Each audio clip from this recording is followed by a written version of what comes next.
This is an obscure one, alright? So one day when I was browsing cheap PC games because I got nothing better to do, I guess, I found a bunch of PC games for a really cheap price, and of course, me being me, I bought some of them.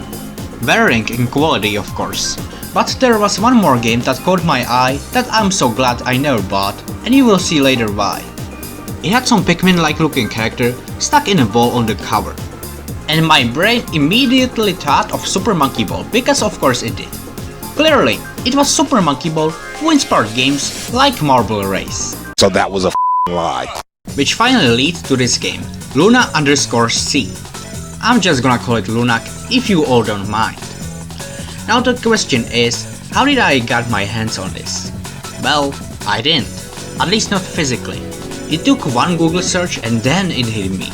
Internet Archive, also known as Wayback Machine, stores everything from internet websites, music, videos, but in this case Abandonware.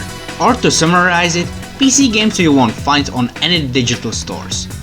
Good luck trying to find Disney's extremely goofy skateboarding on GOG. You won't find it. Okay, that's not really a great example, but you get what I mean. Thanks for sharing this obscure game, Indie Geek Unlimited. Thanks that I didn't have to spend money on this game because man, it's not good. It's also very short, roughly around 30 minutes to complete the whole game. And another interesting thing to note was when I booted up the game, there was no music, only sound effects.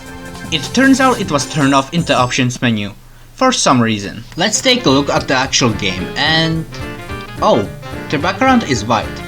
Well, that's weird because the back of the box has a black background. Might be a compatibility problem, it's not a big deal.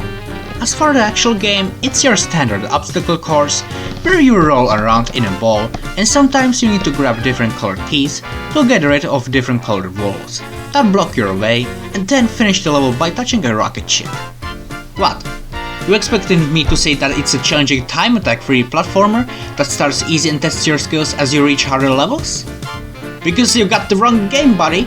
There's also health pickups, because instead of a timer, your health slowly drains. And if you touch an enemy, you lose more health. Oh yeah, there are enemies in this game, but really, they're only a threat in 2 levels. Maze and Space Invaders. Yes, you heard me right. They even modeled the enemies from the game. But this isn't where our copyright infringement adventure ends. There's also Qbert Was Ear and ZX Spectrum World, which is just the island hopping stage but now without textures. Man, I hated that stage because of how poor the ball controls in the air. You know what, let's talk about the controls because that's my main gripe with the game. It feels slippery and there's no sense of momentum. In some levels the game wants me to go at the top speed, so I can make it all the way up this ramp, but a lot of the times my character gets stuck.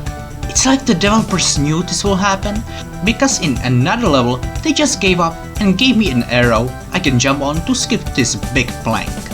So yes, momentum is out of the question. What's left is to explain the controls in greater detail. You might want to fasten your seatbelts for that one. It doesn't just control slippery, it also controls like a game that was meant with an analog stick in mind. You know how you can move the analog stick anywhere you want? Because that's exactly what I was trying to mimic on my keyboard. Meaning most of my playthrough looked like this. Turning around in general feels off. It makes levels that are otherwise easy way more harder. However, is there an end to this game? Did I finish it despite my complaints? Yes and no. When you finish the last super user level, a text pops up saying, "Game completed." Here we go. It says game completed, but you can still play the game. But there's no new levels. So is this a score-based game? No. When you get game over, the game puts you back to the main menu. It doesn't show your high score. How is there no high score board in a game nobody ever played besides me? Who knows? This ends my journey of finally trying out this game, and what do I think of it? It's complicated. With better controls, I would have considered this game mediocre at best. Not bad, but very short and not worth your time. With the way the game actually controls, it becomes one of those games you're glad you finished, because you don't have to play it again. If you really want to try though, I will leave the link to the game in the description. It also doesn't require any installation, so you don't have to grab your CD and burn it. You know what I mean.